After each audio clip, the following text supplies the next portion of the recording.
Selamat datang kembali di channel Electric Mobility. Dan yes, dalam GJAW ya, jadi Gaikindo Jakarta Auto Week 2023, Toyota memberikan kejutan. Kejutannya apa? Ini dia. Mereka membawa Toyota RAV4 GR Sport plug-in hybrid. Apa sih yang membuat mobil ini istimewa? Dan ini dia fakta-fakta menarik soal RAV4.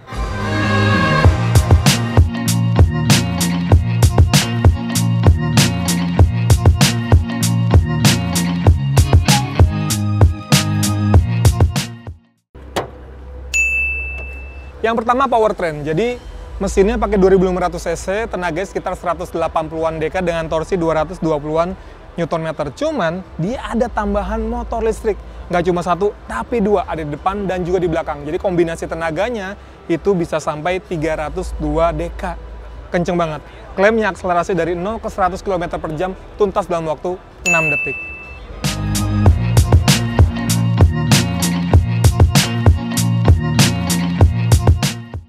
Selanjutnya soal desain. Jadi kalau kita lihat desain dari Toyota RAV4 ini memang keren banget ya, gagah banget. Ini memang mencirikan SUV sejati gitu kan. Dan kalau kita lihat di bagian bawahnya, ini karena memang dia versinya yang GR Sport, jadi memang aura sportinya itu lebih kental. Dan Toyota juga mau memberikan gambaran bagaimana sebuah mobil bisa tampil sporty, rasa berkendara sporty, tapi tetap ramah lingkungan dengan plug-in hybridnya. Dan kalau kita ngelihat, si RAV4 ini memang masuk dalam kelas medium SUV. Dia akan bersaing ketat dengan Honda ya, Honda CR-V lebih tepatnya.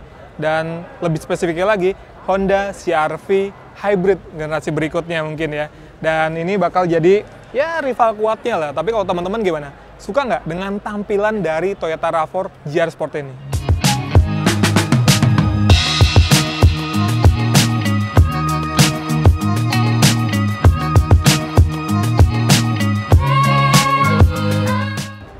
Oke, kalau dari dimensi memang dia besar, tapi secara akomodasi sebetulnya dia hanya mampu menampung 5 orang penumpang. Tapi, karena dia dimensinya besar, efeknya adalah bagasi ekstranya jadi luas banget. Biasanya kalau CR-V itu masih bisa ada tempat duduk 2 lagi tambahan, tapi karena ini cuma 5-seater, jadi ya udah belakangnya itu ada bagasi. Dan kalau kita lihat di bagian bawahnya, ini ada ban cadangan yang temporary ya, jadi dia bukan yang diameternya sebesar ban aslinya yang 19 inci itu.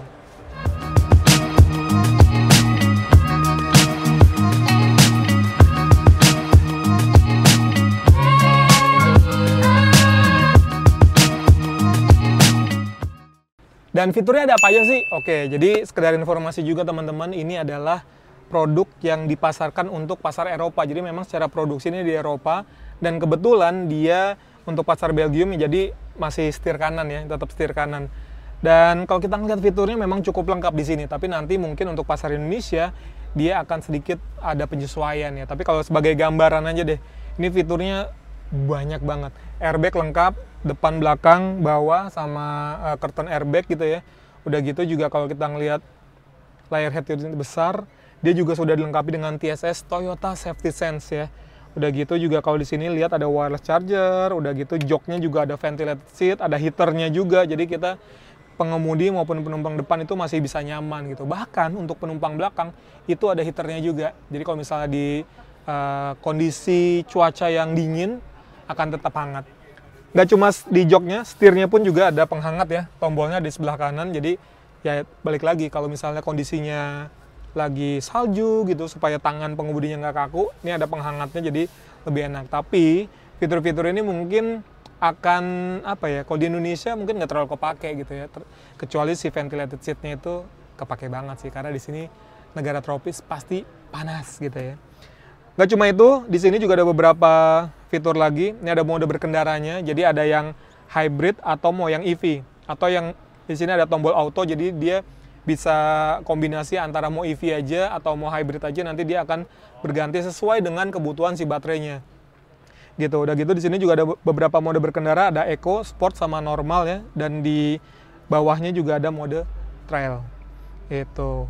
Nggak cuma itu, beberapa fiturnya lagi ya. Kalau kita lihat di sini ada pedal shift, lampu sudah auto, lalu speaker juga sudah kerjasama dengan JBL gitu kan. Dan kalau di sini juga ada beberapa tombol lagi, bahkan di sini ada tombol SOS. Nah, ini mungkin di beberapa merek yang ada di Indonesia sudah tersedia, tapi untuk Toyota memang belum bisa untuk pasar di Indonesia khususnya gitu ya.